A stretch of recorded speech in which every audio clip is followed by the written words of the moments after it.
Good morning, y'all. Good afternoon, good evening, whenever you are watching this video. Thank you for tuning in. My name is Paul Menard II. I also go by PB. And honestly, I don't really have a specific script. I don't have an outline. I have a few passages in my head and I have a topic.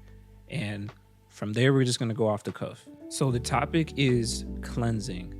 What does it mean to be cleansed and why is it important to be cleansed? The reason why I chose this topic today is because I know that myself in my life and many brothers and sisters I've had conversations with recently, we struggle with the weight of our sin. And that's a tough place to be because we have this spirit when we accept Christ that understands righteousness, that desires to do what is good, but it's trapped inside this embodiment of flesh that is disobedient and by nature desires to do sin. And many of us, I'm sure, come from past where we just live completely wicked lives. We were just living in sin and we just didn't even care about what we were doing because we didn't have the knowledge of Christ at that time. So how do we now walk a life of faith where those temptations because of our past, they still try to attack us today and they are still a struggle that we battle with every single day? So there's this passage in the Old Testament. This is the time that King Hezekiah is king over the nation of Judah. At this time, the nation of Israel was actually divided into two kingdoms. Judah was a southern kingdom, Israel was a northern kingdom. And in the nation of Judah, there were a series of kings that did what was evil in the sight of the Lord. I'm talking about they were worshiping idols, they were partaking in sexual immorality, they were disrespecting the temple, they weren't following God.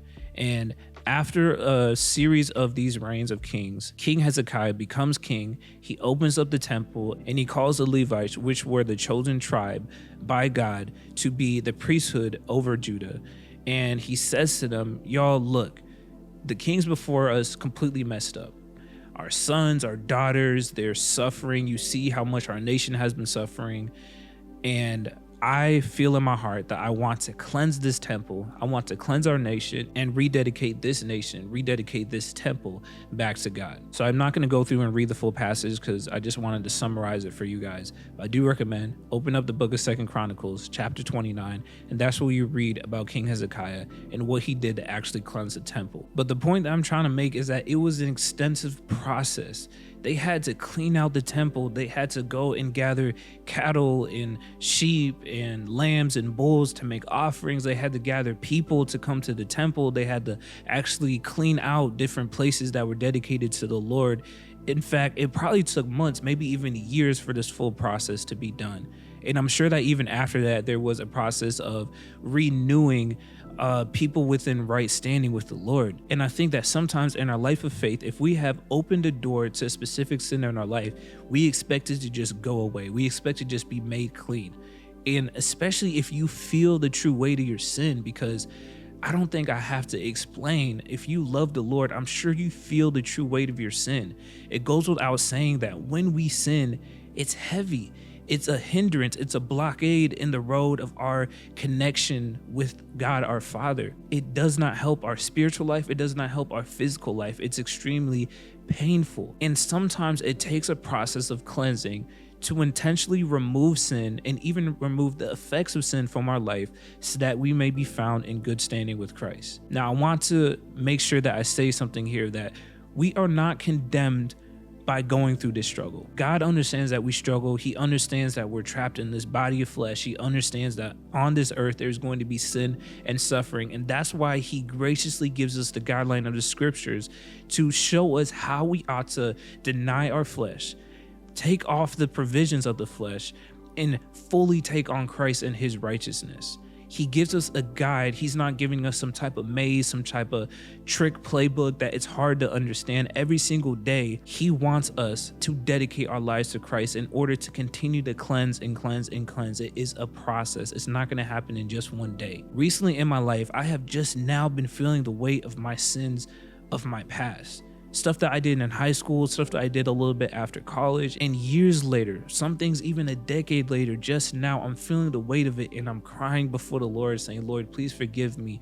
Please do not allow me to fall in this way again. Lead me in your righteousness. Teach me your ways so that I don't fall back into these temptations, into these sins. Sometimes it takes us feeling the full weight and consequence of our sin to actually understand how heavy sin truly is. And vice versa, once you cleanse your life and once you actually start walking righteously and you are in good standing with Christ, that feeling, that true feeling of fulfillment is like nothing else you will ever feel on earth. And I'm telling you, every morning when I wake up and I seek to be in the presence of the Lord, I open my Bible, I worship, I'm praying, I just feel different when I know that I don't have sins weighing me down, when I don't have sins that I have done and I haven't asked God for forgiveness, keeping me from being in right standing with Christ. This is the battle that we're faced with every single day. And I want to encourage you that if you are in a place in life right now where you have either said this battle is too hard, I don't want to fight it,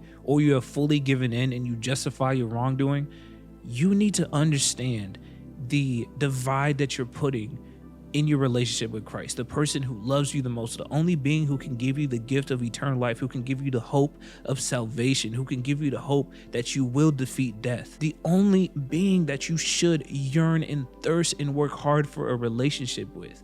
We work so hard for a relationship with our money, for a relationship with the car that we drive, for a relationship with a romantic partner. We work so hard to be in good standing with things that can't guarantee us any good. So why would we not put in immense effort to be in good standing, to have a good relationship with someone who can guarantee us true hope, true joy, true fulfillment, true freedom? In Matthew chapter 26, I believe, as Jesus takes the disciples into the garden and he's preparing to literally be crucified that night, he's praying. And when he goes back to his disciples and he sees them sleeping, he says, watch and pray, because the spirit is willing, but the flesh is weak. At that time, they were extremely tired, and I'm sure that they wanted to pray, but their flesh was telling a different story. So in the same way, your spirit may be willing, but your flesh, you have to command your flesh to obey. The brain that you have, the heart that's inside of your body, the soul that you have, the thoughts that you have to take them captive and force them to be obedient to what Christ has commanded you to do. It's not going to be just second nature. It's something you have to go outside of yourself. You have to pray, ask God for his wisdom. You have to cleanse day in and day out in order to get in right standing with God. Don't look at righteousness as a destination. Get that finite idea out of your head. Righteousness is a journey. You are always seeking righteousness. You are always seeking Jesus. It's a journey day in and day out. You're asking God, wring out more of my sin, more of my sin, more of my sin. Make me more like you every single day. You should be able to look back on your life of faith every single year, every single month, and see growth. You should always be continuing on in this journey of seeking righteousness. It's not a destination. You will always be traveling on this road. I love you guys very much. I hope that this message has touched you, encouraged you, challenged you. Please take the time to read that passage and understand the intentionality of King Hezekiah. Use him as an example of what it takes, what it truly requires to cleanse out filthiness and replace it with righteousness, to fully consecrate yourself and be in right standing with God again. I love you guys very much. I hope you have a great rest of your day. Today is all that matters. Yesterday's already written. Tomorrow, we don't know what's yet to come. But today, fight your battles. Today, seek the Lord today. Don't forget to like, comment, subscribe, all that stuff. I'll see you guys in the next video. Peace.